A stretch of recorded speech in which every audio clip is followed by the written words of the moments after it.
Hello বন্ধুরা, কেমন আছো তোমরা সবাই? আশা করি সবাই ভালোই আছো। তো আজকে আমাদের কাছে Flipkart থেকে একটা লাকি ব্যাম্বুর অর্ডার এসেছিল। তো আমি তোমাদের আজকে সেটাই দেখাবো কি আমি লাকি ব্যাম্বু কি করে প্যাক করি। তোমরা লাকি ব্যাম্বুটা দেখে নাও ফার্স্টে। তো তারপর আমি লাকি ব্যাম্বুটাকে একটা প্যাকেটের মধ্যে দেবো আর সেটাকে ভালো করে বেঁধে নেবো।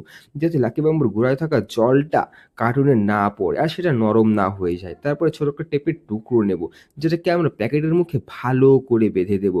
যাতে লাকি ব্যাম্বুটা না প্যাকেটের মধ্যেই থাকে আর কার্টুনের মধ্যে খুলে না পড়ে যায়। খুলে গেলে কি হবে বলো তো? এটা না খারাপ হয়ে যাবে, ওটার ডালপালা ভেঙে যাবে। তো আমরা ফার্স্টে একটা চৌকো কার্টুন বানাবো। তারপর ভালো করে টেপটা পেঁচিয়ে নেব ওই মুখটায়, যাতে ওটা না খুলে। আর তোমরা দেখতেই পাচ্ছ এটা আমার ১ম ভিডিও। তো তোমরা আমার সাথে থেকো, আমাকে একটু সাপোর্ট করো। তো তারপর আমি টেপের আরেকটি টুকরো দিয়ে ওটার মুখটা ভালো করে বন্ধ করে দেবো সাইডটা, যাতে ওটাকে হাওয়া না ঢোকে আর ওটা শক্ত থাকে কার্টুনটা। তো পরের মুখটা কাটার পর আমরা লাকি বাম্বুটা নেব। আর ওটা তোমরা দেখতেই পাচ্ছ লাকি বাম্বুটা কত সুন্দর আসছে। তো আমি ওটাকে ভালো করে ঢুকাবো যাতে ওটার আগা না ভাঙে আর প্রত্যেকটা পাতা সুন্দরভাবে থাকে, কাস্টমারের হাতে ভালো করে পৌঁছায়।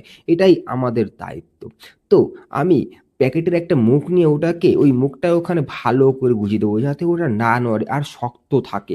তো তারপর আমি টেপটা দিয়ে ভালো করে বন্ধ করে দেবো। তারপর টেপটা আমি ভালো করে ওর চারি সাইডে পেঁচিয়ে দেবো যাতে ওটা খুব শক্ত থাকে। তো আমাদের লাকি বাম্বুটা রেডি হয়ে গেছে। এবার আমাদের কাজ হলো ওটার উপর একটা বিল চিপকানো।